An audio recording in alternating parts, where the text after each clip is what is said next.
Hello and welcome to the first ever virtual AALS Awards Ceremony. I'm Darby Dickerson, AALS President and Dean of the UIC John Marshall Law School. Today, we will honor excellence in leadership in legal education and celebrate the many accomplishments of law school faculty over the last year. 2020 was a year that brought many challenges to legal education, law, and society. However, there was much to commemorate as well. We've seen law schools transition quickly to online classes to help slow the spread of COVID-19.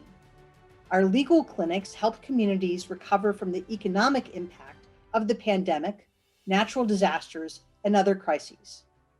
Law students, faculty, and staff volunteered to help ensure free and fair elections. And all of us in legal education can be proud of these accomplishments and commitment to public service. I've also been delighted to see the virtual webinars, calls for papers, and difficult conversations about important topics related to anti-racism, the pandemic, and how to improve legal education and the legal profession. And I've been heartened to hear students marginalized by the Academy use their voices to demand and propel needed change. Together, we can do better. In this spirit of honoring excellence in legal education, I would like to introduce my colleague and the chair of the AALS Committee to Review Scholarly Papers, Terry McMurtry-Chubb, professor of law at UIC John Marshall Law School, who will present the awards from the Scholarly Papers competition.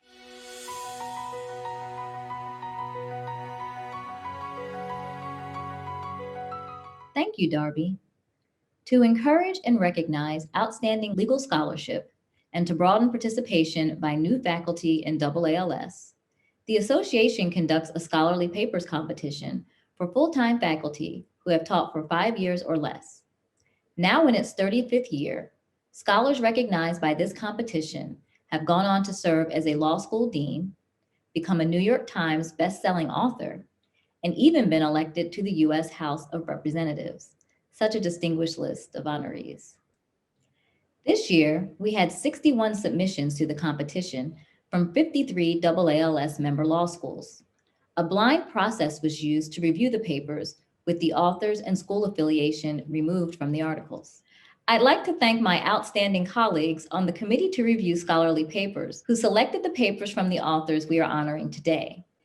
The review process was long and challenging, but we came out unanimous in our selections. Those on the committee were as follows: Megan Boone from Wake Forest, Eric C. Chafee from Toledo, Chris Jahosel from Kansas, Jill Fraley from Washington and Lee, Jonathan Gould from UC Berkeley, and Randy Kozel from Notre Dame. It was a pleasure working with all of you. I'd also like to thank the staff at AALS for helping us to navigate through the review process. First, I would like to recognize the 3 authors whose papers earned honorable mentions for this competition. Guha Krishnamurthy, South Texas College of Law, Houston, for the article, "The Case for the Abolition of Criminal Confessions."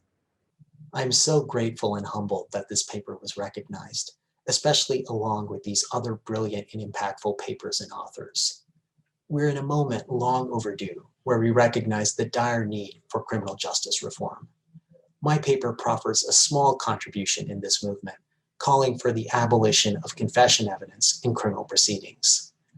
Apart from abolishing confession evidence, I hope my methodology will provide another way for us to scrutinize other forms of evidence and aspects of our penal system to ensure they're aimed towards justice.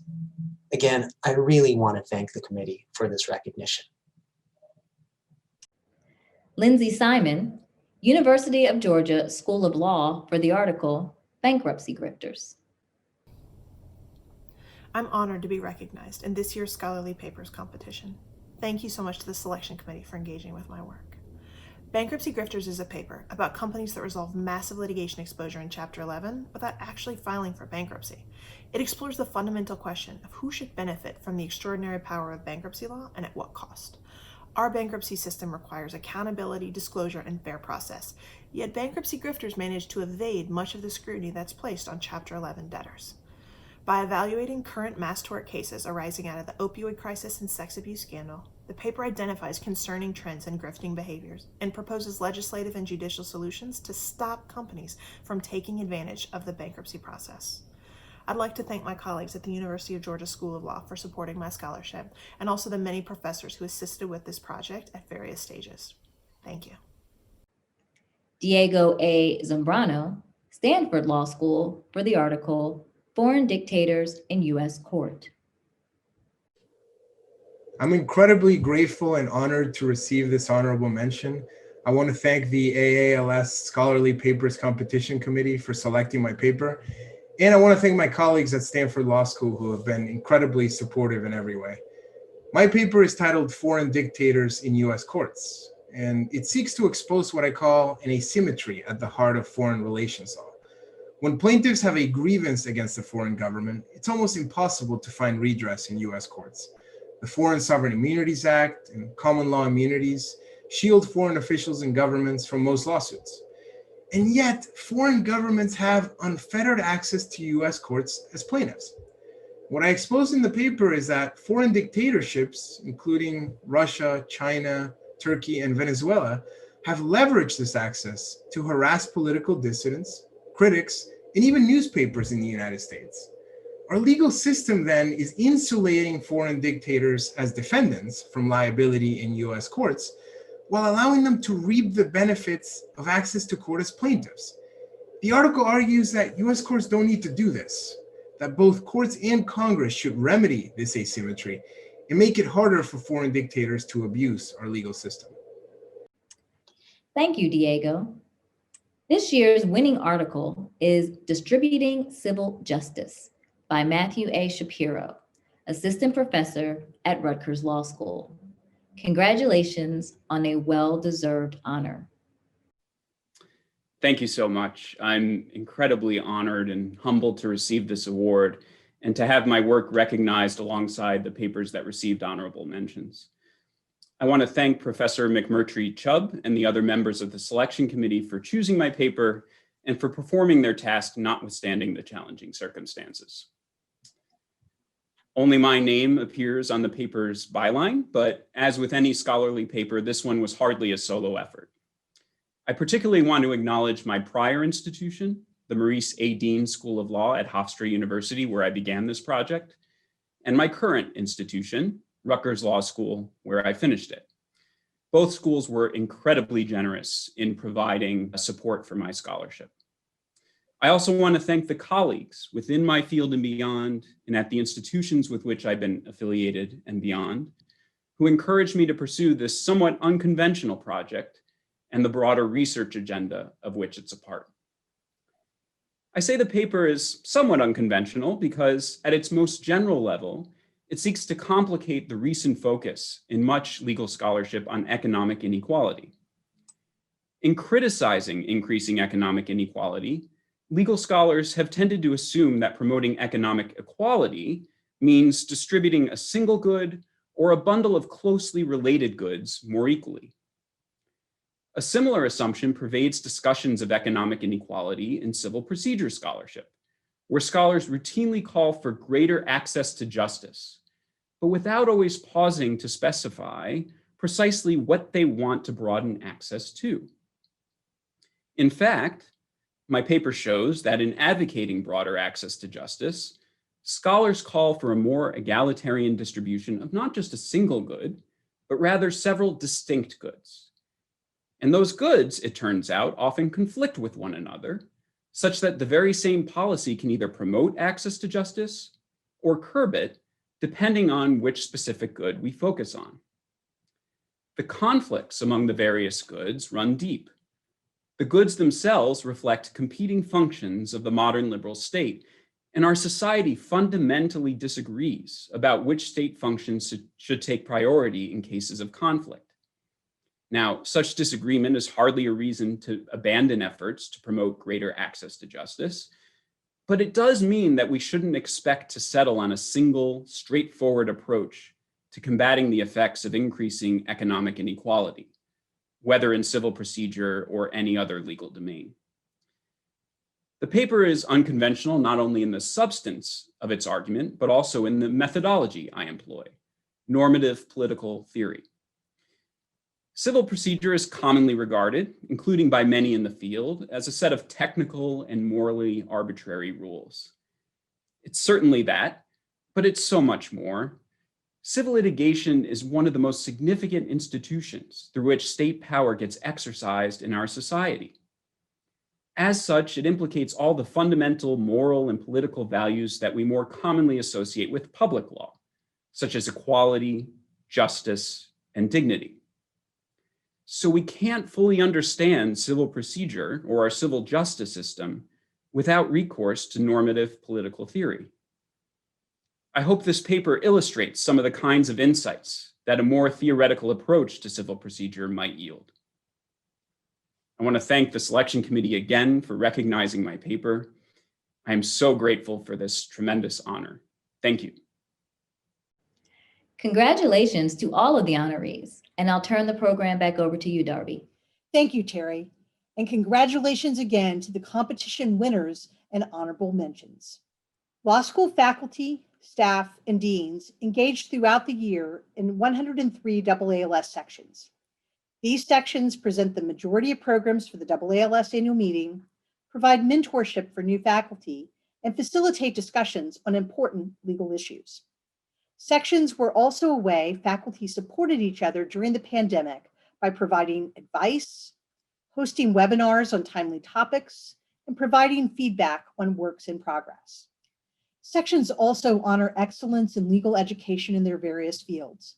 Today, we honor many outstanding individuals chosen by their AALS sections.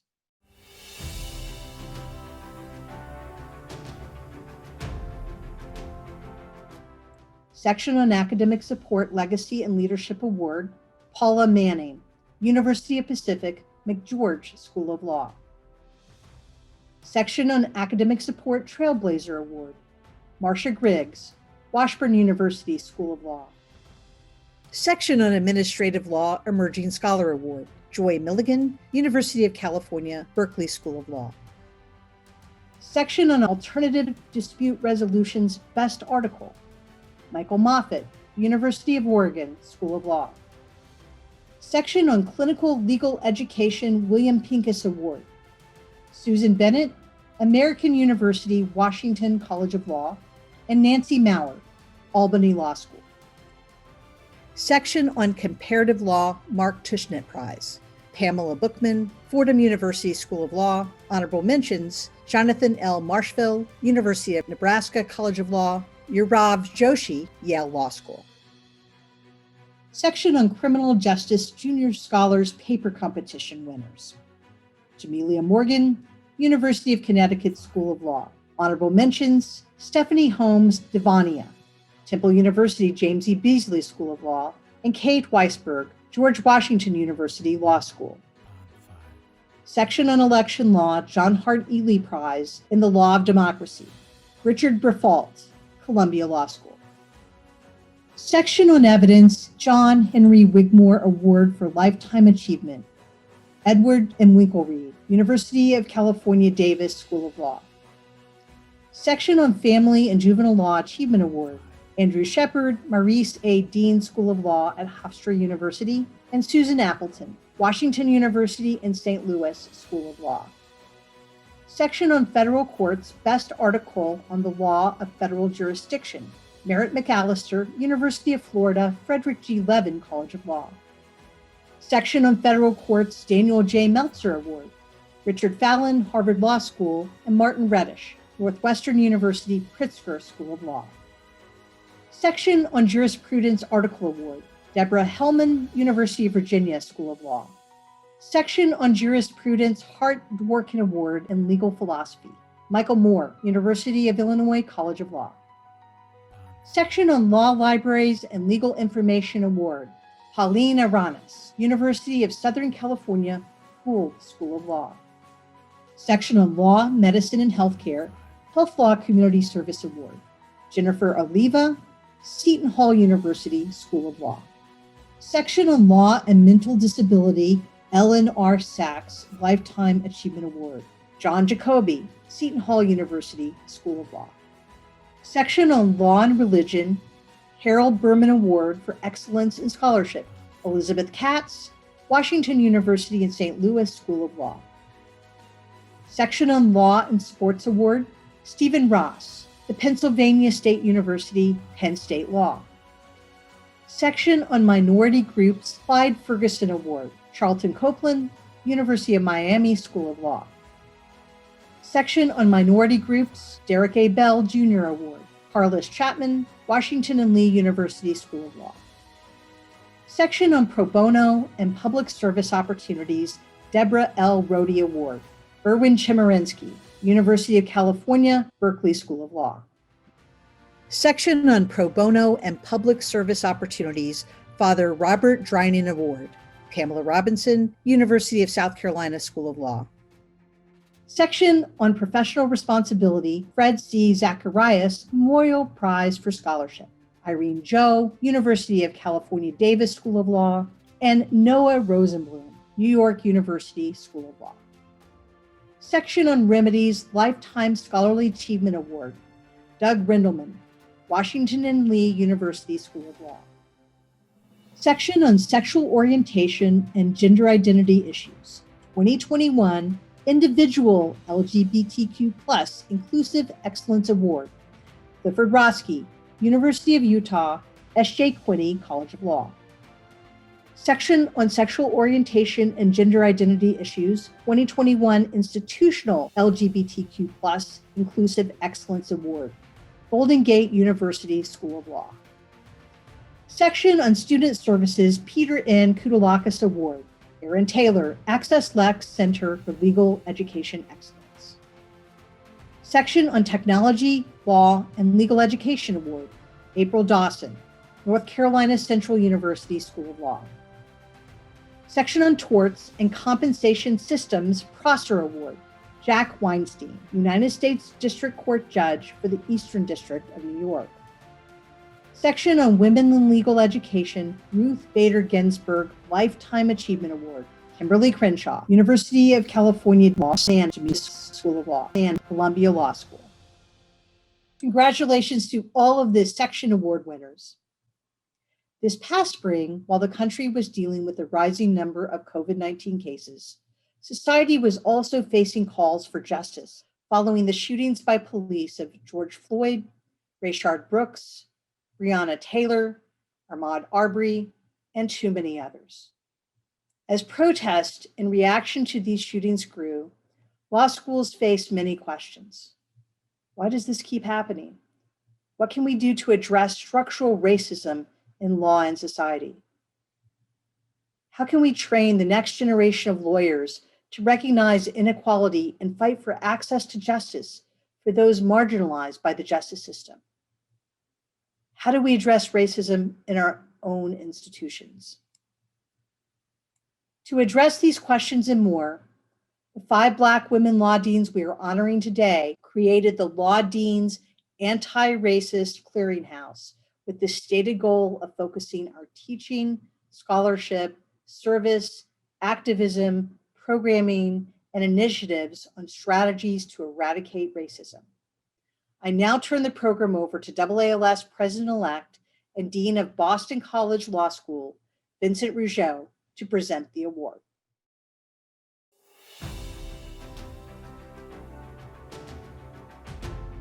Thank you, Darby.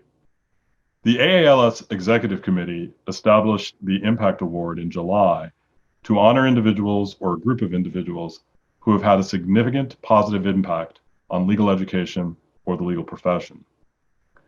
The 5 extraordinary deans who are receiving this award acted decisively in a moment that required a meaningful response from all of us in legal education. In assembling these resources for the Clearinghouse, they've provided all of us with a wonderful set of materials to support our work in building an anti-racist future for our law schools, our profession, and our society. I'm very pleased to present the inaugural AALS Impact Award to Danielle M. Conway, Pennsylvania State University, Dickinson Law, Danielle Holley-Walker, Howard University School of Law, Kimberly Mutcherson, Rutgers Law School, Angela Onwuachi-Willig, Boston University School of Law, and Carla D. Pratt, Washburn University School of Law. We'll now hear from the 5 deans, beginning with Dean Onwuachi-Willig.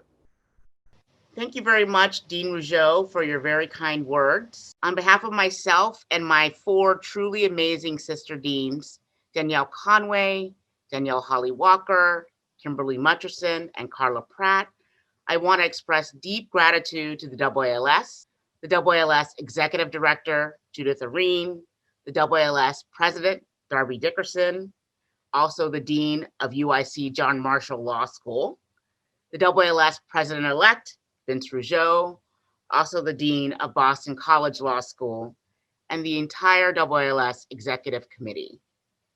We thank you profusely and deeply for this truly outstanding honor of receiving the inaugural AALS Impact Award. We are humbled by your recognition, and we are thankful by the message you have communicated to the legal community, including law students, about the importance of engaging in anti-racist work. As my colleague at Boston University, Dr. Ibram Kendi has taught us, there is no neutrality in the struggle against racism. There is no being not racist. One is either racist or anti-racist. And by extending this award to the 5 of us, 5 Black women law deans, the AALS has extended the force and power of its name and influence behind our voices and the voices of all others engaged in anti-racist work. The Law Dean's Anti-Racist Clearinghouse project offers its guidance in 5 stages: listening, learning, leading, audit reporting, and iteration. I will spend just a brief moment, a minute, speaking about the listening phase before I turn the mic over to Dean Danielle Holley-Walker, who will discuss the learning phase. In our listening phase section, we make it clear in this moment in which so many people have felt called to action after witnessing the horrific murder of George Floyd, that before one can begin to lead others in combating systemic racism, one has to stop and listen to the voices of Black deans, Indigenous deans, Latinx deans, and other deans whose lives are personally impacted by police violence. At first glance and mention, listening sounds simple enough, but listening can be very hard. And I don't mean just for lawyers. Listening can be particularly hard for whites, who in our society are used to having their experiences defined as a norm, and who are used to understanding and seeing themselves as raceless and people of color as those who have a race. Listening involves being willing to really hear and absorb the experience and insights of others, even when they do not comport with your worldview, your experiences, or the way you desperately desire the world to be.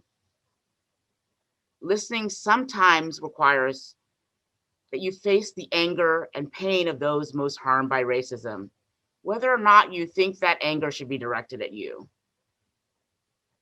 Listening means that you must be willing to sit in your discomfort as those who are speaking discuss the most taboo subjects of all, race and racism, and being willing to sit in your discomfort when the comments center on how you have engaged in or have facilitated racism.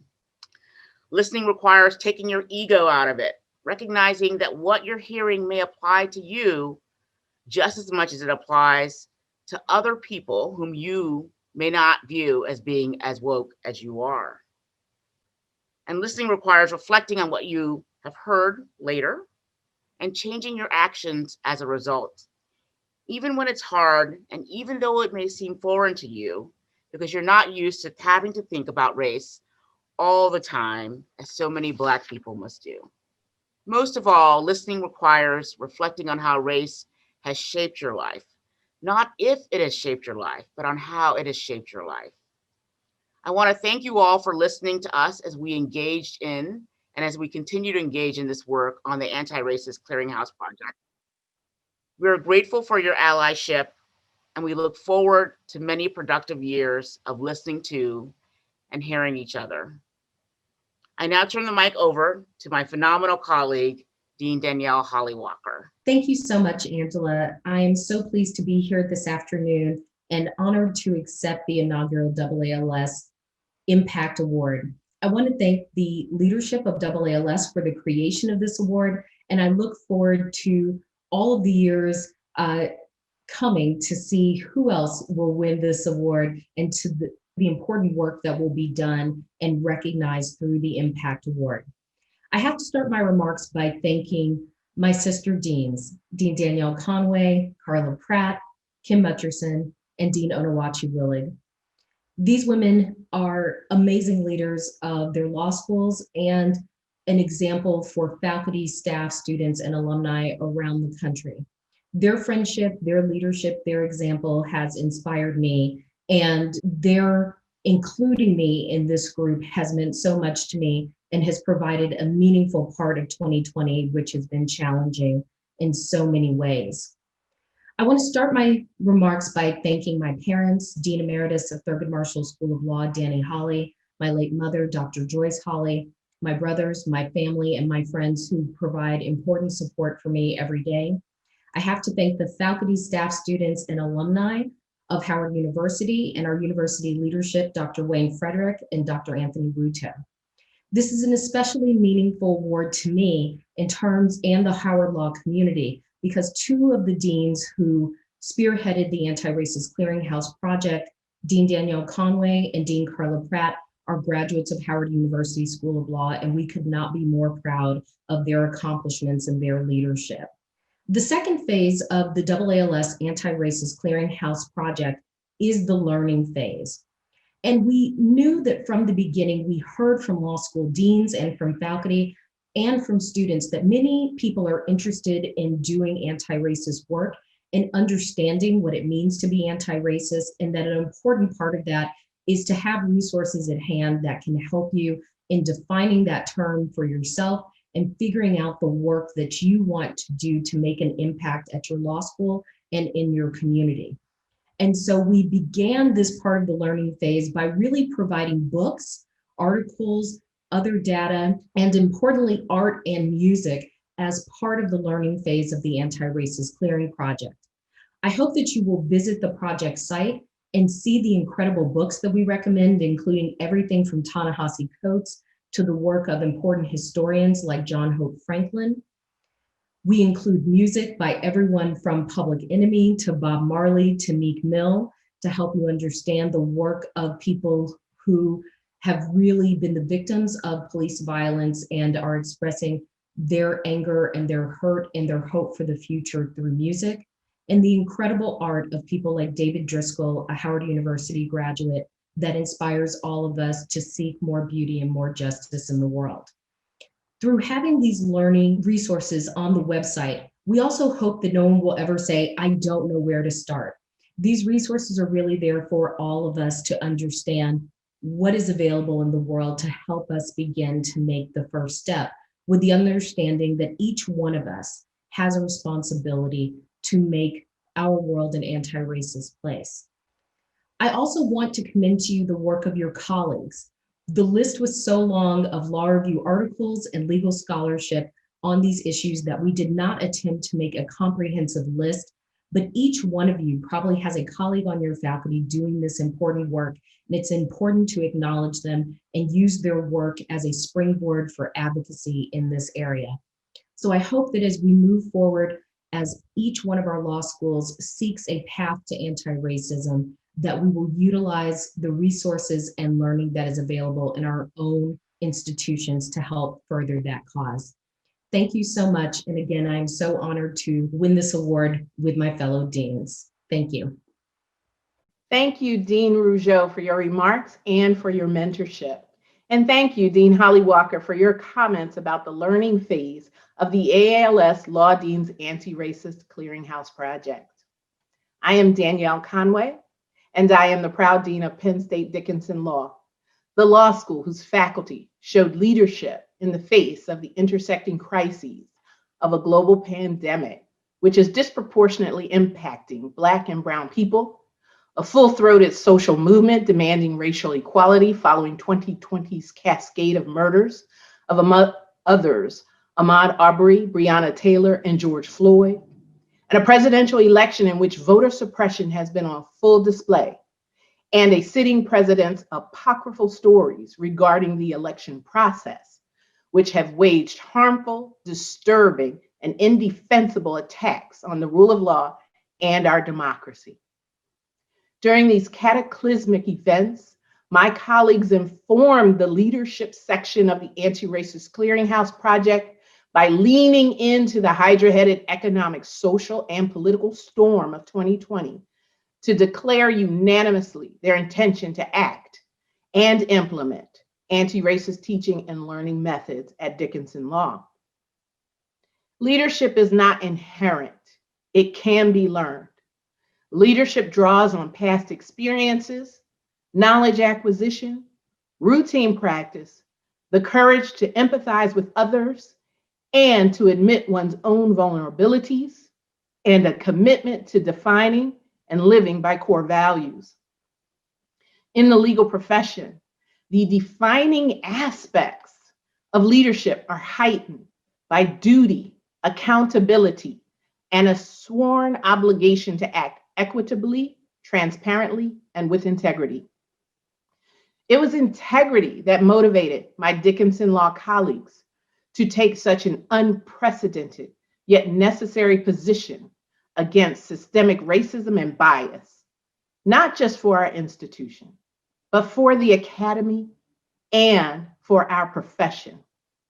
It is integrity that defines the Black women law deans who linked arms to stand for justice within the ranks of our association and our institutions. It is the principle of integrity that animates the leadership phase of the Law Dean's Anti-Racist Clearinghouse Project. As law deans, we have an obligation to embrace leadership that promotes equality and justice for all, and a special obligation to train the next generation of leaders to do more and to do better. Apart from this award, you will honor me and the work that has gone into the Clearinghouse Project by returning to it often and practicing the steps set forth in the process. I am fortunate to be surrounded by the many leaders who have committed to anti-racist teaching and learning, as documented on the Clearinghouse, especially my co-curators, Deans Onwuachi-Willig, Holley-Walker, Pratt, and Mutcherson. Our strength is in our interdependence and our collective voice. And it is in honor of that collective voice that I accept the 2020 Inaugural AALS Impact Award. I now turn it over to my colleague, Dean Kimberly Mutcherson. I'm Kim Mutcherson from Rutgers Law School in Camden. Thank you so much for your remarks, Vince, and thank you also for your remarks, Danielle, and for being such an amazing colleague. I'm deeply honored to be included with this amazing group of women receiving the Inaugural Impact Award from the AALS. It's an incredible recognition from the AALS for the vision that Dean Danielle Conway showed when she rallied the four of us to join her in creating the Law Dean's Anti-Racist Clearinghouse Project. I'm so proud of the work that we've already done and will continue to do to help our own institutions and other institutions become law schools that better serve their students, faculty, staff, administrators, communities, and country. As I lead the audit that my law school is conducting, as called for by the Clearinghouse Project, I'm inspired by our students, faculty, and administrators who are brave enough and committed enough to think deeply and critically about our curriculum, our hiring and promotion practices, our admissions policies, and so much more. No law school can claim that it can't do better when it comes to embedding anti-racism into its work. And I'm looking forward to hearing about the changes and innovations that my dean colleagues are making at their law schools. It strikes me as incredibly fitting that law schools in particular should be in the forefront when it comes to this work. After all, the law is a righteous profession, one which I decided to pursue as a young girl because I wanted to be a person who helps to make the world a better place. And 2020 has given us lots of reasons to think about how our world and our country can be made better. This year has in so many ways asked so much of so many. For some, it's asked us to continue the same conversations about race, racism, and America that we've been having since we were small kids sitting around the dinner table with our parents. For some, it's meant taking stock of the ways in which our lives have been privileged or burdened by the accident of the skin into which we were born. For some, it's required watching the justice system seemingly turn its back on justice in the face of killings of folks like Breonna Taylor. For some, it's been recognizing that there's no such thing as being colorblind in a country in which the rate of infection and death for communities of color during this terrifying pandemic has been far disproportionate to our numbers in the general population. And for all of us, it's meant struggling with the conflict between the country that we'd like to see and the country in which we actually live. But here's what I consider to be the good news. I know that lawyers, as they long have been, are part of the solution to what ails us. And that, as has so often been true in our past, lawyers will light our way to a brighter future. Not all lawyers, of course, but definitely some. And those future lawyers are in our law schools today, waiting to be shaped into our professions and our country's future leaders.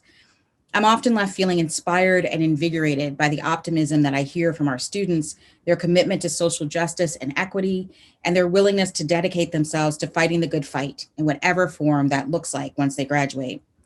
The world and our country will continue to change, albeit slowly, and lawyers, good lawyers, are agents of change in ways big and small. And if we want to be a part of that change, we have to work for it. And we have to give our students skills that they need to be successful in a country that is becoming increasingly racially diverse and in which the status quo long ago lost its shine. Every day, every one of us can demand that this country live out the promises in its founding documents. So as I sit here accepting this award, along with Deans Conway, Onwuachi-Willig, Pratt, and Holley-Walker, I know that all of us stand on the shoulders of giants. And that, to paraphrase James Baldwin, our crowns were already bought and paid for, and all we had to do was wear them. We got to this place where we can wear a metaphorical crown on the unbowed backs of women like Sojourner Truth, Ida B. Wells, Fannie Lou Hamer, Shirley Chisholm, Barbara Jordan, and Angela Davis. Our ancestors came to this country in chains and survived all manner of degradation and dehumanization so that the five of us can do the jobs that we have today. And so that Stacey Abrams could be the first Black woman from a major party to run for governor and then create an organizing machine that turned Georgia blue. And Kamala Harris could be the first Black and South Asian woman to be vice president-elect of this country. We need more good lawyers out there doing the hard work of dismantling the ways in which law has been a tool of oppression as well as a tool of freedom. We need to be fighting in courtrooms and boardrooms, in law schools and law firms, in state legislatures, and in Congress. So I'm going to wrap up by sharing some words from the poet Audre Lorde. In her poem, A Litany for Survival, she wrote, "When we speak, we are afraid. Our words will not be heard nor welcomed. But when we are silent, we are still afraid. So it's better to speak, remembering we were never meant to survive." We were never meant to survive, and yet here we all sit using our voices, our power, our righteous anger, and our faith to finally make America the country she has long professed to be. And I couldn't be prouder to be doing that work alongside these women who, like me, believe that, as Ayanna Pressley once said, we're not here just to take up space, we're here to create it. I look forward to continuing to join my voice with those of my colleagues in the spirit of honoring those who came before us and lighting a path for those who will follow us. Many thanks to the AALS for this award. It is one that I will cherish. And now I'm going to turn it over to my colleague, Dean Carla Pratt. Thank you, Dean Mutcherson. Hello, I'm Carla Pratt, and I serve as Dean at Washburn University School of Law in Topeka, Kansas.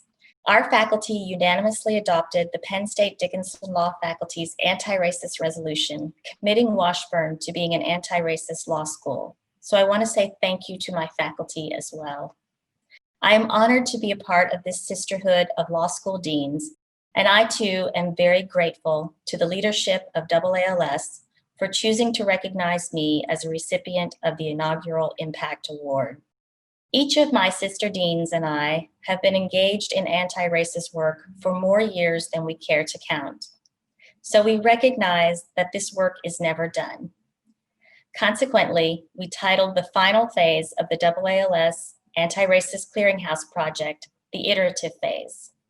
The iterative phase requires our continuous engagement to operationalize our stated anti-racist values. Iteration is the repetition of a process in order to generate an outcome. In the context of anti-racist work, it sometimes requires that we retool or approach a challenge differently in order to achieve the desired outcome. In this phase, we recognize that there is no one-size-fits-all formula for performing anti-racist work. The approaches to the audit work outlined in the Clearinghouse will be varied. What works in Boston or New York may not work in Topeka, Kansas. But that doesn't mean that we give up. It means that we retool or find another way to innovate new solutions that meet the needs of the person, group, or community that we seek to impact. This recognition of the need for diverse strategies implicitly recognizes that there will be resistance to this work. Throughout America's history, there has always been resistance to anti-racist work. Those engaging in anti-racist work have been branded as non-patriotic, disrespectful of law and order, and a radical threat to democracy. But the iterative phase recognizes that there is nothing more patriotic than pushing our democracy and the rule of law to live up to their stated ideals of equality and justice for all. Iteration also recognizes that achieving a desired outcome in one particular instance does not relieve us of continuing to work. As long as people of color disproportionately suffer the societal ills of poverty, police violence, illness, substandard housing, and inferior education, there will be more work to do. With respect to legal education and the legal profession, as long as students of color pay on average more for a legal education than white students, there is more work to do. As long as people of color are denied admission to law school at a higher rate than whites, there is more work to do. As long as people of color are denied admission to the bar at a higher rate than whites, there is more work to do. As long as people of color remain underrepresented on law school faculties and are disproportionately assigned to lower paying non-tenure track faculty positions, there is more work to do. Iteration requires long-term commitment and sustained effort aimed at moving toward greater equity for people of color. The Clearinghouse recognizes that doing this work long-term can be isolating and exhausting. It therefore brings all law school deans together to support one another by making this work a collective effort across legal education and giving each other the encouragement and the courage to continue the work until we accomplish the desired outcome of equality and justice for all. Thank you again for this amazing award. With it, you have refueled my commitment to anti-racist work in the future, and you have validated my past work. From the bottom of my heart, thank you. Thank you to the deans for creating a wonderful resource, and thank you, Vince, for presenting the award. Teaching is central to legal educators. Here to introduce the Law School Teachers of the Year for 2020, as selected by their law schools, is Elizabeth Ginger Patterson, AALS Senior Counselor and a prior Teacher of the Year recipient herself. Ginger? Thank you, Darby. Law School Teachers of the Year are exceptional faculty nominated by their peers for excellence in teaching and contributions to their law schools. Faculty are law school's most valuable resource, and excellence in teaching is a core value of the AALS. We are proud to honor the Law School Teachers of the Year for the year 2020. I can think of no finer piece of music to accompany this list of outstanding faculty than the Academic Festival Overture by Johannes Brahms. Please enjoy this stirring piece as we celebrate our best teachers. Thank you, Ginger, and thank you all for watching the 2021 AALS Awards Ceremony. We'll now close by naming the 2020 Law School Teachers of the Year. Please enjoy the rest of the AALS annual meeting.